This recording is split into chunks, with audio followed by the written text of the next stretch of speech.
தேவ பிள்ளைகளே, நாம் சங்கீதம் 34:1 சொல்லுகிறது போல, நான் கர்த்தரை எக்காலத்திலும் ஸ்தோத்தரிப்பேன், அவர் துதி எப்போதும் என் வாயில் இருக்கும் என்று வேத வசனத்தின்படி தேவ பிள்ளைகளே, நாம் கர்த்தர் நமக்கு செய்த நன்மைகளுக்காக நன்றி சொல்லும் ஒரு அருமையான பாடலை பாடப் போகிறோம். எல்லாரும் சேர்ந்து பாடுவோமா?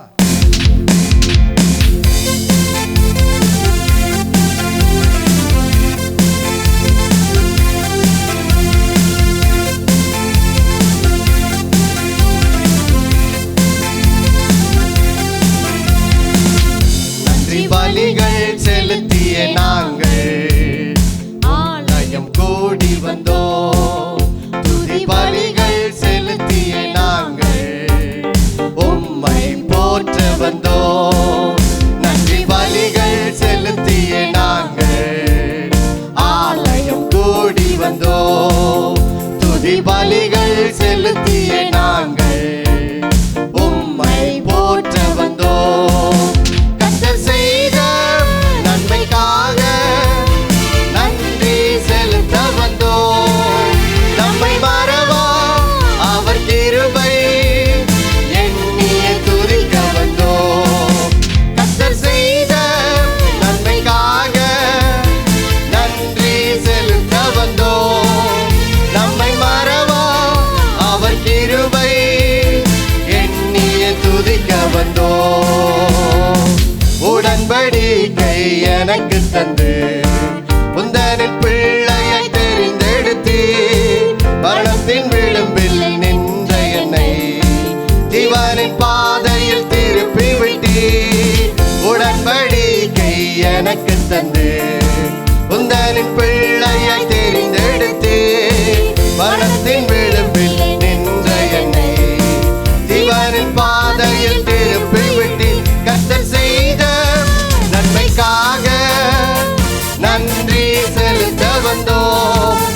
நம்மை மறவா அவர் கிருபை எண்ணிய துதிக்க வந்தோம். கர்த்தர் செய்த நன்மைக்காக நன்றி செலுத்த வந்தோம். நம்மை மறவா அவர் கிருபை எண்ணிய துதிக்க வந்தோம். பாதைகள் என்னை சூழ்ந்த போது செட்டைகளாலே என்னை மறைத்தீ. பாதைகள் எல்லாம் காக்கும்படி தூதர்கள் அனுப்பி உதவி செய்தீ. பாதைகள் என்னை சூழ்ந்த போது செட்டைகளாலே என்னை மறைத்தீ. பாதைகள் எல்லாம் காக்கும்படி தூதர்கள் அனுப்பி உதவி செய்தி. கர்த்தர் செய்த நன்மைக்காக நன்றி செலுத்த வந்தோம். நம்மை மறவா அவர் கிருபை எண்ணிய துதிக்க வந்தோம். கர்த்தர் செய்த நன்மைக்காக நன்றி செலுத்த வந்தோம். நம்மை மறவா அவர் கிருபை எண்ணிய துதிக்க வந்தோம். தேவைகள் நெருக்கி நின்ற போது அற்புதமாக பெருக வைத்தீ. கண்ணீரில் பாதையில் திகைத்த போது கண்மணியே என்று என்னை அழைத்தீ. தேவைகள் நெருக்கி நின்ற போது அற்புதமாக பெருக வைத்தீ. கண்ணீரில் பாதையில் திகைத்த போது கண்மணியே என்று என்னை அழைத்து. கர்த்தர் செய்த நன்மைக்காக நன்றி செலுத்த வந்தோம். நம்மை மறவா அவர் கிருபை எண்ணிய துதிக்க வந்தோம்.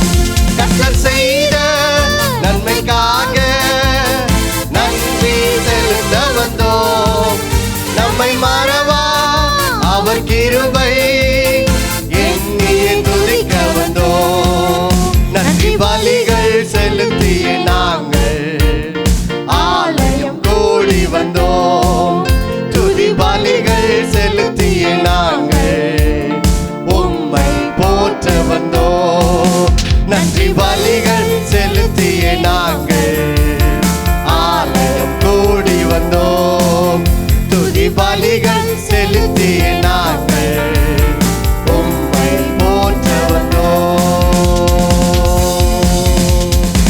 அன்பான தேவ பிள்ளைகள் எல்லோருக்கும் இயேசு கிறிஸ்துவின் நாமத்தில் இந்த வாழ்த்துக்களை தெரிவித்துக் கொள்கிறேன். பிதாவாகிய தேவனாலும் நம்முடைய கர்த்தராகிய இயேசு கிறிஸ்துவினாலும் உங்கள் எல்லோரோட வாழ்விலும் கிருபையும் சமாதானமும் உண்டாவதாக என்று சொல்லி உங்களை வாழ்த்துவதிலே இந்த மகிழ்ச்சி அடைகிறேன்.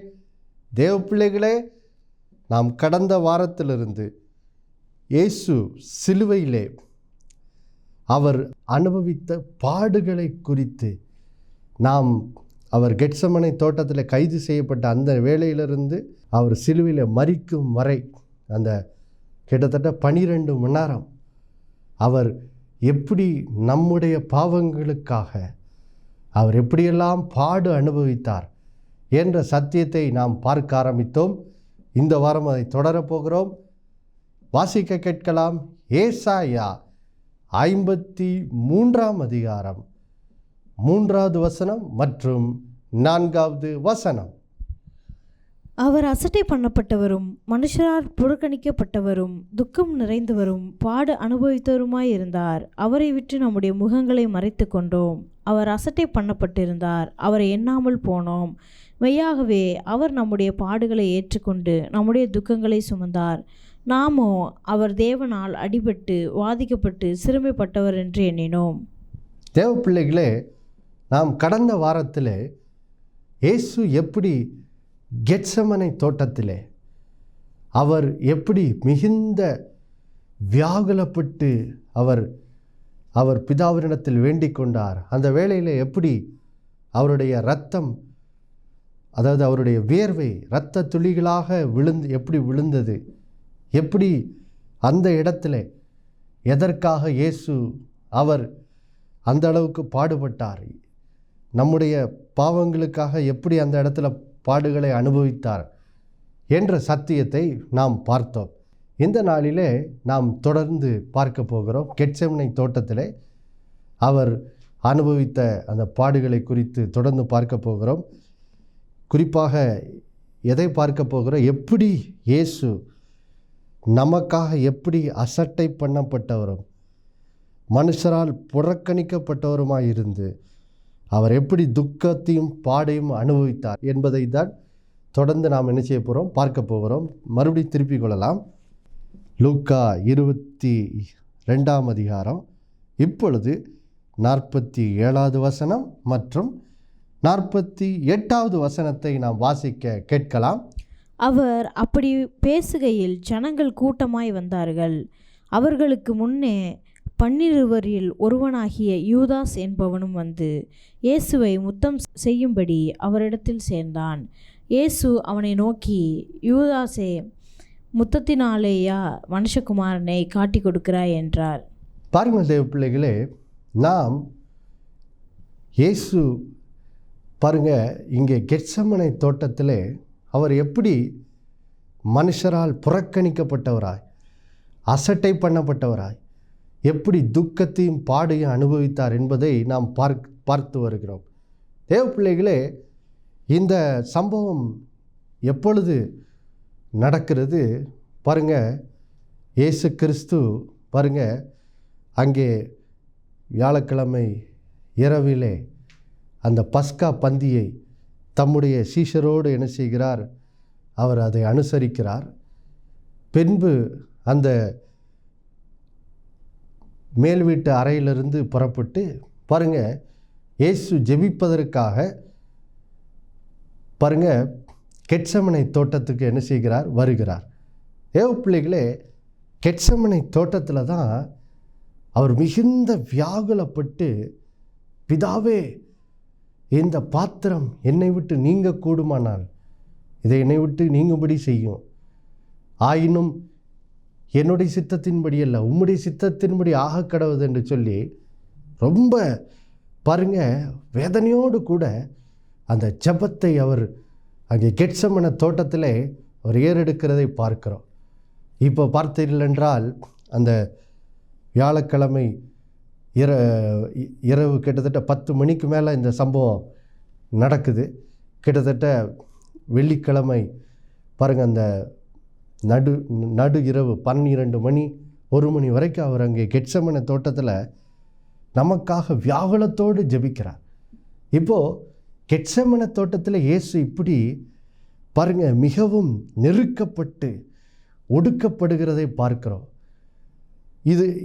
இது ரொம்ப ஒரு முக்கியமான காரியம் பாருங்கள். ஏனென்றால் கெட்செமனே தோட்டம் அது அந்த இடம், அந்த கெட்செமனே அப்படிங்கிற அந்த வார்த்தைக்கு அர்த்தம் என்னவென்றால் பாருங்கள் தேவ பிள்ளைகளே, கெட்செமனே தோட்டத்தில் தான் இந்த ஒலிவ எண்ணெயை எடுக்கும்படி அது அங்கே பாருங்கள் அந்த ஆலிவ் ப்ரெஸ், அதாவது அந்த ஒலிவ இதை நன்றாக பாருங்கள் இந்த செக்கில் போட்டு அதை இங்கே நம்ம எண்ணெய் எடுக்கும்படி இது பண்ணுறாங்க பார்த்தீங்களா, அதை பண்ணுற மாதிரி பாருங்கள் தேவ பிள்ளைகளே, அந்த கெட்செமனே தோட்டத்தில் இந்த ஒலிவ எண்ணெயை எடுக்கும்படி அதை நல்லா ப்ரெஸ் பண்ணி அந்த எண்ணெயை எடுக்கும் அந்த இடம் தான் பாருங்கள் இந்த கெட்செமனே தோட்டமாக பாருங்கள். எண்ணெயை எடுக்கும்படி அது அங்கே அது நொறுக்கப்பட்டு ஒடுக்கப்பட்டு பாருங்கள் அமுக்கப்படும். அப்போ அதுக்கப்புறம் தான் அந்த எண்ணெய் எண்ணெய் வரும்.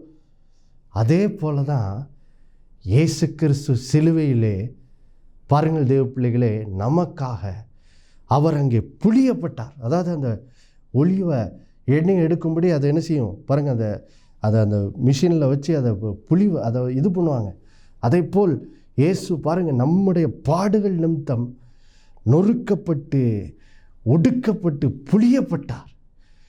பாருங்கள் தம்முடைய ஆத்தும வியாகுலத்தை அவர் அங்கே சிலுவையிலே படப்போகிற பாட்டின் நிமித்தம் பாருங்கள் தேவ கோபாக்கினின் பாத்திரத்தை சுமக்க போகிறோம் என்று உணர்ந்தவுடன் பாருங்கள் அவர் புளியப்படுகிறார். வியாகுல வேதனையை அங்கே பாருங்கள் எல்லாவற்றையும் அங்கே சுமக்கிறார். பாருங்கள் தேவ பிள்ளைகளே, அங்கே அவர் அப்படி பாடுபட்டதுனால தான் நம்ம கடந்த வாரத்தில் பார்த்தோம், இன்றைக்கு நாம் கூட நம்முடைய வாழ்விலே தேவ சித்தத்தை செய்ய முடியாதபடி நம்முடைய மாம்சீக பலவீனங்கள் நிறைய நேரம் நம்மை நெருக்குகிறது. கலாத்தியர் 5:17 சொல்லுகிறது போல ஆவி மாம்சத்துக்கு விரோதமாகவும், வாசிக்கலாம் பாருங்க, கலாத்தியர் 5:17, மாம்சம் ஆவிக்கு விரோதமாகவும் ஆவி மாம்சத்துக்கு விரோதமாகவும் இச்சிக்கிறது. நீங்கள் செய்ய வேண்டும் என்று இருக்கிறவைகளை செய்யாதபடிக்கு இவைகள் ஒன்றுக்கொன்று விரோதமாய் இருக்கிறது. பாருங்க, நிறைய நேரம் ஆவியானவர் உள்ளிருந்து அன்றைக்கு சீஷர்கள்ட்ட இயேசு சொன்ன மாதிரி தான், எப்பா ஜோம்னுப்பா, 1 மணி நேரமாச்சு ஜோம்னா கூடாதா, என்னோட நேரத்தை செலவிடக்கூடாதான்னு ஆவியானவர் வழி நடத்துகிறாரு. ஆனால் ஆவி உற்சாகமாக தான் இருக்குது, ஆனால் மாம்சம் என்னது பலவீனமாக இருக்கிறதுனால நிறைய நேரம் இந்த மாம்சம் நம்மளை மேற்கொண்டு சீஷரில் போல் என்ன பண்ணிடுறோம், நித்திரை செய்து விடுகிறோம். அப்போது அந்த மாம்ச பலவீனங்களை மேற்கொள்ளவும் ஆவிக்கேற்றபடி நடந்து கொள்ளவும் தான் பாருங்கள் தேவ பிள்ளைகளே, இயேசு அங்கே எப்படி அந்த ஒலிவ அங்கே புளியப்பட்டு அந்த எண்ணெய் எப்படி அங்கே எடுக்கப்பட்டதோ அதே போல் இயேசுனோட ஆத்மா மிகவும் அங்கே நெருக்கி ஒடுக்கப்பட்டு பாருங்கள் அது புளியப்பட்ட போது பாருங்கள் தேவ பிள்ளைகளே, அங்கே இருந்து பாருங்கள் இயேசுவுக்குள் இருக்கும் அந்த தேவ வல்லமை பாருங்கள் தேவ பிள்ளைகளே, இன்றைக்கு அந்த ஜீவன் தண்ணீருள்ள நதிகள் அங்கேருந்து தான் புறப்படுது. பாருங்கள், இன்றைக்கு இயேசு நமக்காய் அங்கே கெட்செமனே தோட்டத்திலே அவர் வேதனைப்பட்டபடியால் இன்றைக்கு நாம் நம்முடைய மாம்ச பலவீனங்களை மேற்கொள்ளுகிற அந்த பலன் இன்றைக்கி நமக்கு என்ன செய்திருக்கிறது, வந்திருக்கிறது. நமக்கு அந்த பலன் உண்டாயிருக்கிறது. அவரோடு நேரம் செலவழிக்க அழைக்கும்போது நம்முடைய மாம்சம் நம்மை நீ நித்திரை செய்யணும்னு இது பண்ணும்போது நாம் தேவ ஆவியின் பலனை கொண்டு இப்போ அதை என்ன செய்ய முடியும், மேற்கொள்ள முடியும். பாருங்கள், அப்போது பாருங்கள் தேவ பிள்ளைகளே, இப்போது இயேசு அங்கே கெட்செமனே தோட்டத்தில் பாருங்கள் வியாகுலத்தை அனுபவித்து பாருங்கள் தேவ சித்தத்தை செய்ய முடியாதபடிக்கு வந்த சோதனையை அவர் ஜெயித்ததுனால இப்போது சிலுவையின் பாடுகளை அனுபவிக்கிறதுக்கு தேவனால் பலப்படுத்தப்பட்டவராய் அவர் எழுந்திருக்கிறார். இப்போ பாருங்கள், கிட்டத்தட்ட 1 மணி, இப்போது வெள்ளிக்கிழமை நடு ராத்திரி 1 மணி, அந்த வேளையில் இப்போ பாருங்கள் யூதாஸ் அங்கே பாருங்கள் இயேசுவை காட்டி கொடுக்கும்படி என்ன செய்கிறார், வருகிறார். இங்கே பாருங்கள் இயேசு கிறிஸ்து அந்த மனுஷரால் புறக்கணிக்கப்படுகிறத பாருங்கள் இன்னும் இன்னும் பெரிய அளவில் அனுபவிக்கிறார். யோசிச்சு பாருங்கள், இதுவரைக்கும் சீஷர்கள் அங்கே அவருடைய வார்த்தைக்கு கீழ்ப்படியாக நித்திரை செய்கிற அந்த ஒரு புறக்கணிப்பை சிறு அளவில் அனுபவித்தார். ஆனால் இப்போது தம்மோடு கூட 3.5 ஆண்டு காலங்கள் தம்மோடு கூட இருந்து அவருடைய உபதேசத்தை கேட்டு அவர் செய்த அற்புதங்களெல்லாம் பார்த்து இயேசுவினுடைய ஊழியத்தினுடைய ட்ரெஷரராக இருந்து இயேசுனுடைய பாருங்கள் அந்த பணப்பையை அவர் தான் வைத்து இயேசுனுடைய பண காரியங்களை அவர் தான் கவனித்து கொண்டார். அவ்வளோ முக்கியமான ஒரு பொறுப்பெல்லாம் இயேசு கொடுத்துருந்தாலும் பாருங்கள், இங்கே யூதாஸ் நன்றி கெட்டவராக இருந்து இப்போது இயேசுவை பாருங்கள் காட்டி கொடுக்கும்படி, இயேசு சிலுவையில் அறையப்படும்படி அவரை காட்டி கொடுப்பதற்காக பாருங்கள் இங்கே யூதாஸ் என்ன செய்கிறான், அங்கே கெத்சமனே தோட்டத்துக்கு வந்து இயேசுவை ஒரு முத்தத்தினாலே என்ன செய்கிறான், காட்டி கொடுக்குறான். தேவ பிள்ளைகளே, இயேசுவினுடைய நாட்களில் உள்ள அந்த யூத கலாச்சாரத்தில் தன்னுடைய நண்பருக்கு தன்னுடைய நட்பை காண்பிப்பதற்காகவோ அல்லது ஒரு யூத ரபிக்கு, யூத மத போதகருக்கு அவருடைய சீஷன் தன்னுடைய மரியாதையை காண்பிப்பதற்காகவோ என்ன செய்வாங்களாம், ஒரு முத்தம் விடுவாங்களாம். அது வந்து ஒரு அன்புக்கு மரியாதைக்கு ஒரு அடையாளமாக என்ன செய்கிறது இருக்கிறது. அப்போது இங்கே யூதாஸ் காரியத்து பாருங்கள், அந்த நட்புக்கும் மரியாதைக்கும் அடையாளமாக இருந்த முத்தத்தினாலே இயேசுவை என்ன செய்கிறாரு, சிலுவையில் அறையப்படும்படிக்கு அவரை கைது செய்யும்படிக்கு பாருங்கள் அவரை பாருங்கள் அதிகாரிகள் இடத்தில் காட்டி கொடுக்கிறார். எவ்வளோ வேதனை பாருங்கள். அதான் இயேசு சொல்லுகிறாரு பாருங்கள், யூதாசே முத்தத்தினாலேயா மனுஷகுமாரனை காட்டி கொடுக்கிறாய். இயேசு பாருங்கள் தன்னோட சொந்த சீசன் தனக்கு செய்கிற துரோகத்தை அங்கே என்ன செய்கிறாரு, அனுபவிக்கிறார். பாருங்கள், இது பாருங்கள் இங்கே இயேசு கிறிஸ்து இங்கே அடுத்த பாடை அனுபவிக்கிறார். இந்த இடத்துல என்ன நடக்குது பாருங்கள் தேவ பிள்ளைகளை, இன்றைக்கி நாம் கூட இந்த உலகத்தில் வாழும்போது சில நேரம் நமக்கு ரொம்ப நெருங்கினவர்களே என்ன பண்ணுறாங்க, நமக்கு விரோதமாக செயல்படுகிறதை பார்க்குறோம். நம்முடைய குடும்பத்தினரோ, சில நேரம் நம்முடைய நண்பரோ, அல்லது ஆஃபீஸில் உடன் வேலை செய்கிறவர்களோ நமக்கு விரோதமாய் செயல்பட்டு அதன் மூலம் நம்மை மிகவும் என்ன செய்து விடுகிறார்கள், காயப்படுத்தி விடுகிறார்கள். இப்போ அதனால் நம்மளால் அவங்கள என்ன செய்ய முடியல, மன்னிக்கவே முடியலை. சில குடும்பங்கள்லாம் பாருங்கள், கூட பிறந்தவங்களே ஒருவருக்கு ஒருவர் பேச மாட்டாங்க. பல வருஷங்களாக இருக்கும், பேசவே மாட்டாங்க. நல்ல காரியங்களுக்கு ஒரு வீட்டுக்கு போய் வந்தெல்லாம் இருக்க மாட்டாங்க. ஏன்னா அந்த கசப்பு உள்ளே உட்காந்துக்கிட்டே இருக்கும். பாருங்கள் தேவ பிள்ளைகளே, இப்படி பிறர் நமக்கு துரோகம் செய்து அதனால் மனக்காயப்பட்டு மனக்கசப்படைந்து பிறரை மன்னிக்க முடியாமல் இருக்கிற இந்த வேதனையை நாம் மேற்கொண்டு பிறரை மன்னிக்கிறவர்களாக நம்முடைய வாழ்க்கையை மாற்றும்படிக்கு தான் இயேசு கிறிஸ்து தம்முடைய சொந்த சீசனால் பாருங்கள் புறக்கணிக்கப்பட்டு அவரால் அசட்டை செய்யப்பட்டு பாருங்கள் தேவ பிள்ளைகளே, அதனால் வருகிற அந்த பாடையும் துக்கத்தையும் அவர் அனுபவிக்கிறதை என்ன செய்கிறோம் பார்க்கிறோம். இந்த வேதனையை சுமந்த இயேசு தான் பாருங்கள் சிலுவையிலே முதல் வார்த்தையாக அவர் சொல்லுகிற வார்த்தை என்னது, லூக்கா 23ஆம் அதிகாரம் 34வது வசனத்தில் பாருங்கள் இயேசு சொல்லுகிற வார்த்தையை கவனிங்க. அப்பொழுது இயேசு, பிதாவே இவர்களுக்கு மன்னியும், தாங்கள் செய்கிறது இன்னதென்று அறியாதிருக்கிறார்களே என்றார். பாருங்கள் தேவ பிள்ளைகளே, இங்கே இயேசு கிறிஸ்து தமக்கு துரோகம் செய்த அந்த யூதாஸ் காரியத்துக்கு உட்பட பாருங்க, யூதாஸுக்கு சேர்த்து தான் இங்கே என்ன செய்கிறார், பிதாவினிடத்தில் வேண்டுதல் செய்கிறார். சொல்கிறார், பிதாவே இவர்களுடைய பாவங்களை என்ன செய்யும், மன்னியும், இவர்களுக்கு மன்னியும், இவங்களை மன்னியும் பிதாவேன்னு சொல்லி யூதாஸ் காரிய உட்பட தான் இங்கே என்ன செய்கிறாரு, வேண்டிக் கொள்கிறார். தேவ பிள்ளைகளே, இந்த இயேசு இப்படிப்பட்ட பாடுகளை அனுபவித்ததுனால தான் பாருங்கள் இன்றைக்கு நாம் பிறரை மன்னிக்கும் பலனை என்ன செய்கிறோம், பெற்றுக்கொள்கிறோம். பாருங்கள், வாசிக்க கேட்கலாம். பாருங்கள், இப்படிப்பட்ட பாவம் செய்த பாருங்க நாம் கூட எப்படி யூதாஸ் காரியத்து இயேசுவுக்கு துரோகம் பண்ணாரோ அதே போல் தான் இன்றைக்கும் கூட பாருங்கள், நாமும் கூட தேவனுக்கு விரோதமாக எவ்வளவோ பாவங்களை என்ன செய்கிறோம். வேதம் ரோமர் 5:10 சொல்லுகிறது, நாம் தேவனுக்கு சத்துருக்களாக என்ன செய்தோமா, இதுக்கு முன்னே இருந்தோமா. சத்துருக்களாக இருந்த நம்மை தான் தேவன் என்ன செய்தார், மன்னித்தார்.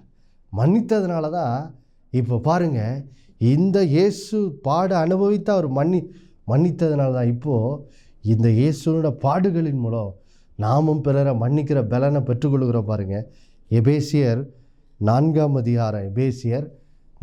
அதிகாரம் அந்த அதிகாரத்தின் கடைசி வசனம் 32வது வசனத்தை வாசிக்க கேட்கலாம். ஒருவருக்கொருவர் தயவாயும் மன உருக்கமாயும் இருந்து கிறிஸ்துவுக்குள் தேவன் உங்களை மன்னித்தது போல நீங்களும் ஒருவருக்கொருவர் மன்னியுங்கள். பாருங்க, இங்க ஆண்டவர் எவ்வளவு அழகா சொல்றாரு பாருங்க.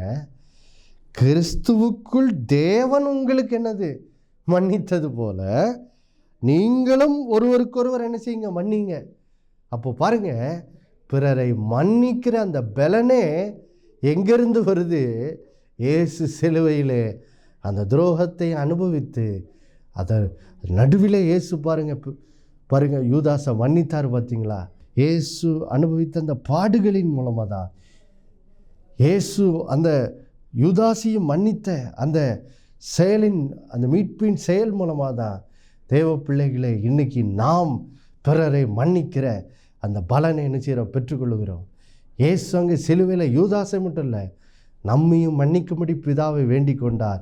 ஆதலால் பிதாவானவர் இன்னைக்கு கிறிஸ்துவுக்குள் நம்முடைய பாவத்தை மன்னித்திருக்கிறார். ஆதலால் நாமும் கூட இப்போ பிறரை என்ன செய்ய முடியும், மன்னிக்க முடியும். தேவ பிள்ளைகளை எவ்வளோ பெரிய ஒரு தேவ கிருபை பார்த்தீங்களா? அடுத்ததாக இப்போ தொடர்ந்து லூக்கா 22ஆம் அதிகாரத்துக்கு போவோம். இப்போது அதில் 49, 50, 51வது வசனத்தை வாசிக்க கேட்கலாம். அவரை சூழ நின்றவர்கள் நடக்கப் போகிறதை கண்டு, ஆண்டவரே, பட்டயத்தினாலே வெட்டுவோமா என்றார்கள். அந்தபடியே அவர்களில் ஒருவன் பிரதான ஆசாரியனுடைய வேலைக்காரனை வலது காதார வெட்டினான்.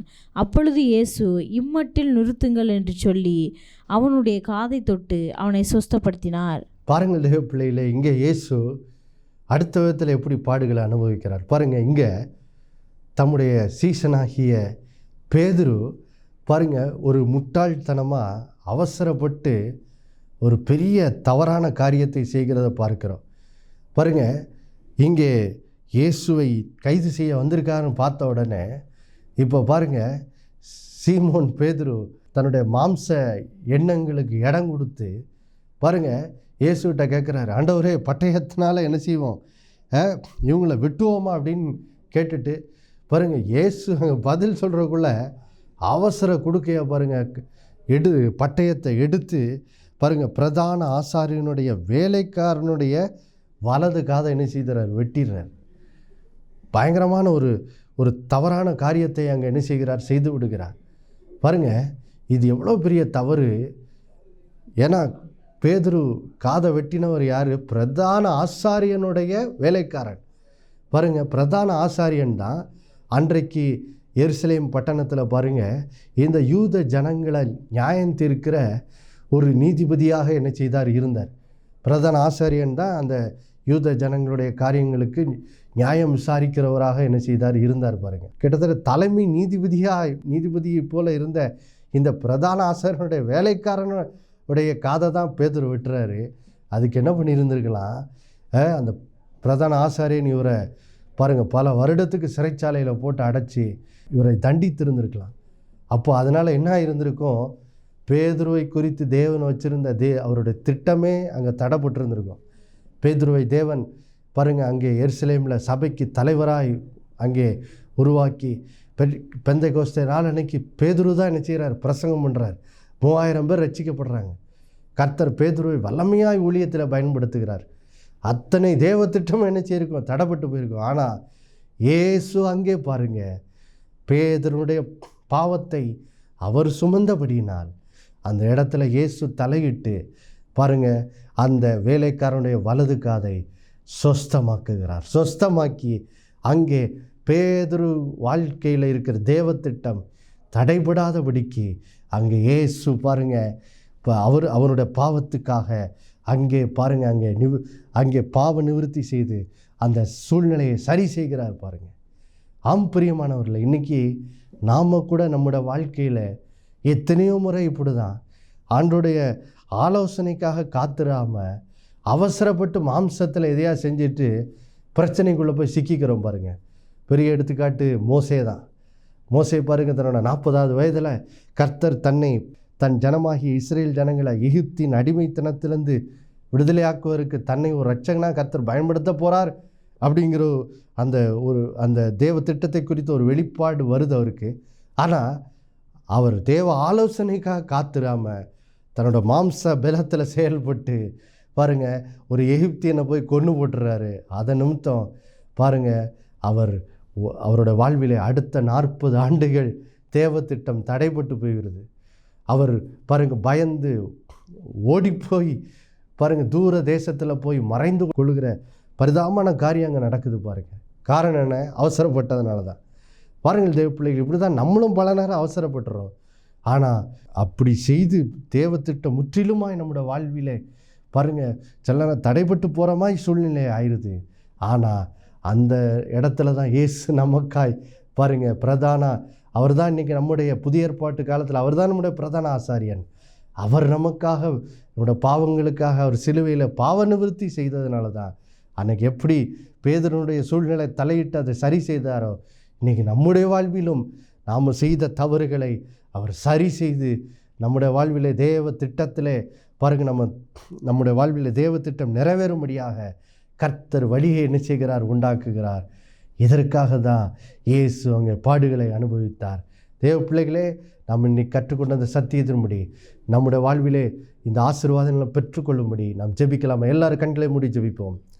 அன்புள்ள பரலோக பிதாவே, ஆண்டவராகிய இயேசுவின் நாமத்தில் வருகிறப்போ அந்த நாளிலே கெத்செமனே தோட்டத்தில் ஆண்டவரே எப்படி இயேசு ஆண்டவரே தன்னோட சொந்த சீஷனோட துரோகத்தை எப்படி சுமந்தார், அவசர கொடுக்கையாய் மாம்சத்தின்படி நடந்து கொண்ட பேதுருவுடைய செயலை எப்படி இயேசு ஆண்டவரை சரி செய்தார் எல்லாம் பார்த்தோம். ஆண்டவர் இந்த நாளிலும் கூட இந்த நிகழ்ச்சியை பார்த்து கொண்டிருக்கிற அநேகர் யாரெல்லாம் இந்த நாளிலே ஆண்டவரே பிறர் செய்த அந்த துரோகம் அல்லது பிறர் தங்களை வார்த்தைகளால் காயப்படுத்தி வேதனைப்படுத்தி அந்த செயலை மன்னிக்க முடியாமல் உள்ளத்திலேயே மனக்கசப்பை வைத்து கொண்டு அதன் மூலம் ஆண்டவரே அநேகர் இன்றைக்கு தங்களுடைய சொந்த குடும்பத்தினரோடு பேசாமல் நண்பர்களோடு பேசாமல் பகையை வளர்த்து கொண்டு இதனால் ஆண்டவரே அநேகர் ஆண்டவரே மிகுந்த வேதனைப்பட்டு கொண்டிருக்கிறார்கள்.